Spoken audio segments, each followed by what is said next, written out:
Nieto Montesinos es un gran, para mí, analista político. Además, un buen político y ha sido ministro de Defensa y Cultura. Entonces, Susel Paredes acaba de decir y salir del closet político y ha dicho: yo soy caviar. Antes de empezar esta entrevista, tengo que preguntarle al señor Nieto, a quien me da mucho gusto entrevistarlo, ¿usted es caviar? ¿Usted es de centro? ¿Quién es Jorge Nieto? Para entender su lectura.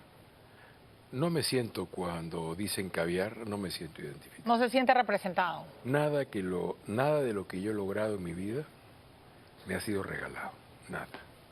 Ni por mis redes de relaciones sociales, que eran precarias, ni por favores o conquistas antecedentes. Lo has ganado a pulso. Trabajando, Okay. haciendo uso del poco o mucho talento que uno tenga, dedicándose a las cosas. ¿Pero eres de centro, de izquierda? No creo mucho en la topografía convencional, Milagros. Ya. Centro, derecho, izquierda, es cómodo. Te ubico y ya te puedo tratar. Te ubico y ya te puedo tratar. Si eres de derecha, eres tal, tal, tal. Si eres de izquierda, eres tal. No Si crees eres en las caviar. etiquetas. Eres un hombre que quiere lo mejor para el Creo que Perú. las ideologías estallaron hace muchos años en el mundo. Muy bien. Creo que las transformaciones que está ocurriendo en la humanidad, en el mundo hoy día, son de tal magnitud y de tal velocidad que no se ha recompuesto la idea de la izquierda, el centro, la derecha. Como tú sabes, esa es una idea topográfica. Surge en la Asamblea Francesa. Los que estaban, digamos, más radicales por la Revolución Francesa se sitúan en el lado izquierdo de la Asamblea y de ahí viene.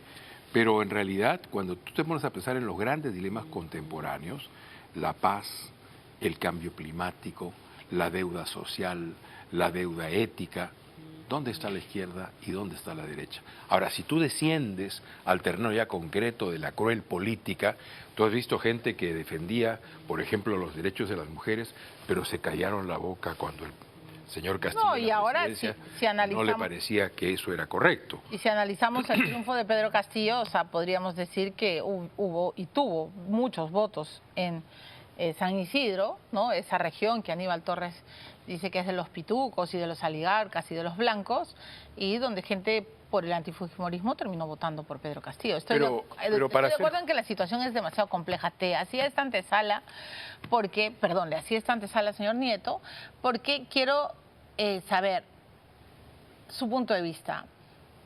¿Por qué la izquierda, en todo caso, los llamados izquierda o los llamados caviares, están jalándole tanto la alfombra a Dina Boluarte? ¿Qué es lo que ha ocurrido? Bueno, primero una anotación sobre lo que acabas de decir. Para ser justos, la votación mayoritaria del señor Castillo fue la votación de las zonas más pobres del país. Sí, claro. Sin ninguna duda, largamente. Y por 90%. Votaciones por encima del 80-85%. Correcto. Para ser justos también, la votación de Castillo es muy similar a la votación que tuvo en su momento el ingeniero Fujimori. La votación de los sectores más pobres del país. De los invisibles. Que estaban protestando, porque generalmente protestan porque finalmente la situación no les es favorable, ¿no? ¿Y por qué ahora ellos no entienden que quien dio el golpe fue Pedro Castillo? ¿Por qué ahora le dicen dictadora, usurpadora, traidora a Dina Boluarte? Bueno, pueden decir lo que les parezca, pero lo que es un hecho es que el señor Castillo intentó un golpe de Estado. Pésimamente organizado, finalmente terminó en el fracaso que todos vemos, pero intentó un golpe de Estado, quiso cerrar el Congreso, el Poder Judicial, la Fiscalía. Detener a la fiscal. Cuanto cosa pudiera disolver, quería disolverla. Y en realidad era una confesión pues de una enorme incapacidad y de un gran temor, porque él había hecho cosas, él sabe lo que ha hecho. Y estaban ahí las trazas. La tía Elma Rufo estaba cantando, el Fernández de la Torre de la Dini estaba cantando. Yo sé, yo creo, mi teoría muy personal es que estaba acorralado. Incompetencia y corrupción. Pero le vuelvo a preguntar, ¿por qué la izquierda le está jalando tanto la alfombra a Pedro Castillo? A Pedro Castillo no se la jaló. Perdón, a Dina Boluarte. No se la jaló nunca. Al contrario, bueno, fueron cómplices. Mire, no sé qué es lo que tú dices por que le están jalando la alfombra, pero están claramente en contra de lo que está haciendo, y eso es legítimo. Uno puede estar en contra de lo que está haciendo la presidenta si lo está haciendo mal. Uno puede estar en contra del discurso que esté elaborando el primer ministro si lo está haciendo mal. Estamos ante un fenómeno muy complejo, Milagros, muy complejo. Esto que parece como una sola movilización, una sola gran movilización que obedece a un plan, a un conjuro, a un grupo, no es así. No, hay varios grupos, ¿no? Por un lado, tenemos una multitud enojada que se identifica con Pedro Castillo, que sintió en su momento que le habían arrebatado su voto y su presidente, porque gran parte de su adhesión a Castillo era una adhesión identitaria. Esa multitud tampoco tonta es, porque en el proceso de la movilización ha dejado caer a Castillo. La demanda de Castillo Libertad, Castillo Reposición, prácticamente se ha caído de la plataforma de las demandas. Pero aquí tienes un primer sector. Luego tienes una segunda fila en donde hay intereses muy concretos. Tienen intereses las rondas campesinas, que tuvieron concesiones importantes por parte del presidente Castillo. Y participación activa en Palacio y todo. Tienes el grupo de los alpaqueros, gente trabajadora de altura, que logró acuerdos con Castillo, que se les prometió un instituto de los camélidos andinos para poder trabajar la fibra de alpaca. Tienes a algunos sectores de los cocaleros que también recibieron trato especial, y así como esos hay 4 o 5 grupos más que tienen intereses muy específicos. Luego tienes también sectores de las economías ilegales que también están participando y que también tuvieron determinado tipo de tratos y tratamientos. Y finalmente tienes lo que son los movimientos extremistas de la izquierda, incluyendo remanentes y activos de Sendero Luminoso, sin ninguna duda, y todo esto configura una mezcla de distinto tipo que además varía de región a región. Si tú analizas el movimiento, y quizás sería bueno que los sociólogos del conflicto salieran más a hablar, si analizas el movimiento vas a ver que no es lo mismo lo que ocurre en Andahuaylas, en donde la multitud utiliza preparación artesanal muy fuerte y el resultado son 80 policías heridos. No es lo mismo lo que ocurre en Ayacucho o en Puno o en Cusco. O en Arequipa. Entonces, este magma tiene que ser descompuesto para ser tratado. Cuando la gente dice, y a mí me apena, pues, cuando la gente dice terrucos, hace 2 cosas. Indiferencia a una multitud muy diversa, por un lado, pero por otro lado le regala al extremismo político, incluso senderista, le regala esa multitud. ¿Por qué? ¿Por qué no hay que ir a explicar? Hay demandas determinadas. El partido que yo estoy formando, el Partido del Buen Gobierno, dentro de su programa, tiene lo que llamamos políticas territoriales. Una de esas políticas territoriales, lo digo como lo pienso, lo explico luego, es una suerte de plan Marshall para la sierra, en particular para la sierra surandina. Un gran esfuerzo de inversión pública y privada que trate ciertos temas como energía, como agua, como represas. Por favor, derechos a los que... Milagros, tú vienes del centro. No, yo lo sé. Sabes cómo viven. Y por favor, es imposible que en Puno, que es la región más pobre de nuestro país, no tienen agua, no tienen desagüe, siempre se mueren de frío y todos lo solucionemos donándole frazadas. No fastidien. Bueno, pero el gobernador tampoco hizo nada. Si hubiera imaginación política en este gobierno, estarían planteando para dialogar con esa multitud un gran plan de inversión, llamémosle plan Inca, plan y además con Sur, plan lo que participación quieras. También del sector privado. Pero lógico. Obvio, le doy todo. Y con participación de las comunidades. Pero hoy día no hay interlocutor, ¿no? Porque como usted bien ha dicho, es como un grupo de varios subgrupos y entonces ¿con quién hablo? El gobernador no quiere hablar, los curas tampoco quieren hablar, o sea, han perdido también legitimidad, ¿no? Solo habrá... Milagros, solo habla interlocutores si tú quieres que hayan interlocutores, si tú de verdad quieres el diálogo. Hay un primer momento en el cual cuando tienes una situación tan complicada como esta, con muertos además de por medio, lo que necesitamos es escuchar, hacer que toda esta bronca, todo este rencor salga sobre la mesa. Las sociedades tienen todo el derecho de sentir rencor social porque han sido maltratados por décadas y décadas. Pero los que no tienen ningún derecho a sentir rencor social son los líderes políticos. Los políticos estamos obligados a transformar el peor sentimiento colectivo en un sentimiento positivo de construcción. Si admiramos a Mandela, es porque Mandela convirtió el rencor de la sociedad negra en la construcción de la democracia sudafricana, con los que lo habían metido preso 27 años, a los cuales saliendo de la cárcel les tendió la mano y comenzaron una aventura que finalmente ha terminado en una institucionalidad favorable para todos. Lo mismo ocurre aquí.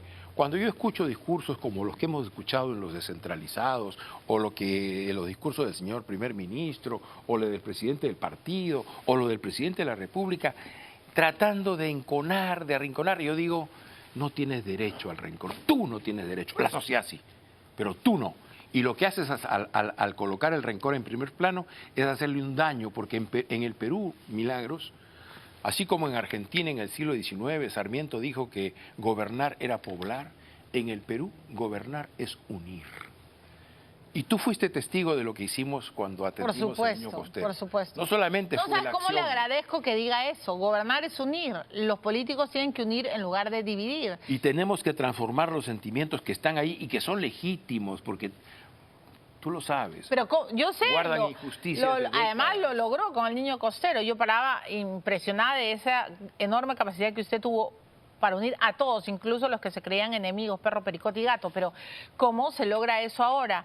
Y me alegra que usted, siendo político y siendo futuro candidato a la presidencia y con sus legítimas aspiraciones de querer gobernar mi país, usted salga y diga, los políticos no podemos darnos el lujo de tener rencor.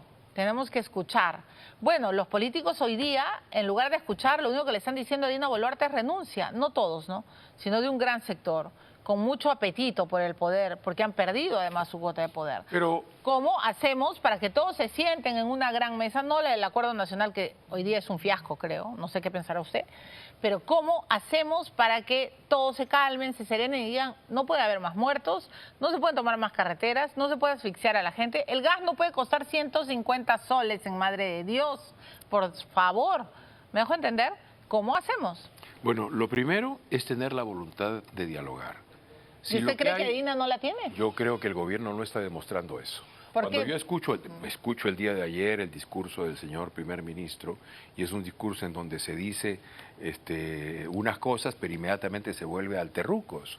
O sea, esto es un asunto de minorías movilizadas. Pero Tarola no ha dicho que esta sea una movilización de terrucos. Bueno, escucha bien lo que ha dicho el día de ayer. La señora Boluarte pide perdón, pero acto seguido dice vamos a seguir en lo mismo. Tú eres católica, yo no, pero tú eres católica. El pedido de perdón viene acompañado ¿de qué? Del propósito de enmienda. Pero eso dijo Boluarte, Bueno, pidió perdón y dijo que si había hecho algo malo y para no solucionarlo, sí, pero ofrecía disculpas. Pero tenemos que abrir el diálogo. Mira, te digo. Pero tampoco podemos tapar el sol con el dedo. ¿Por qué, Milagros? En las regiones no son un desierto político. Ok. No son un desierto político. En las regiones hay instituciones que desde Lima no se miran como instituciones, pero son instituciones.